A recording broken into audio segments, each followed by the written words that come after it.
Tiyak daw na susuportahan ng China ang sino mang kandidato sa 2028 elections na papabor sa kanila pagdating sa issue sa West Philippine Sea. Ayon yan kay Philippine Coast Guard spokesperson Jay Tariela. Git naman ng Navy, posible ring gamitin bilang dirty tactic sa eleksyon ng West Philippine Sea para magulo ang mga Pilipino. Nasa frontline ng balitang yan, si Rainiel Pawid. Ito ang bagong caricature na ipinresenta ni Coast Guard spokesperson for West Philippine Sea Jay Tariela sa isang event sa Makati kanina. Pero ngayon nakakover na ng smiley face ang mukha ni Chinese President Xi Jinping. May caption pa ito na China versus one Filipino. Pero si Tariela may disclaimer. That caricature is not something that I made. I have to cover the face, otherwise there will be another diplomatic protest. Galing daw ang caricature mula sa isang broadsheet. Matatanda ang naghain ng diplomatic protest ang China matapos gamitin ni Tariela ang umano'y caricature ni Chinese President Xi Jinping sa isa niyang presentation na may nakalagay na why China remains to be bully. Dito na nagsimula ang mainit na sagutan ng ilang opisyal ng bansa at ng Chinese Embassy Manila. Hanggang sa umabot nga yan sa pagpapasa ng isang resolusyon sa Senado na kumukondena sa mga pahayag ng embahada.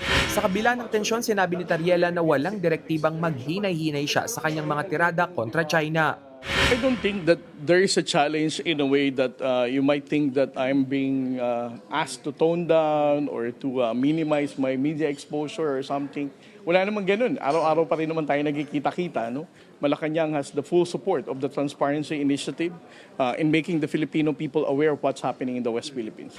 Nanindigan din si Tariela na lahat ng impormasyong sinasabi niya tungkol sa West Philippine Sea ay walang labis at walang kulang, taliwas sa akusasyon ng Chinese Embassy. All of us are aware of what's happening. It's very difficult for the Chinese government to alter the public opinion when it comes to the West Philippine Sea. Dito na rin pumasok ang usapin ng halaga ng West Philippine Sea sa 2028 elections. Tiyak na susuportahan daw ng China ang sinumang kandidato na walang balak ipaalam sa taong bayan ang totoong nangyayari sa pinag-aagawang teritoryo.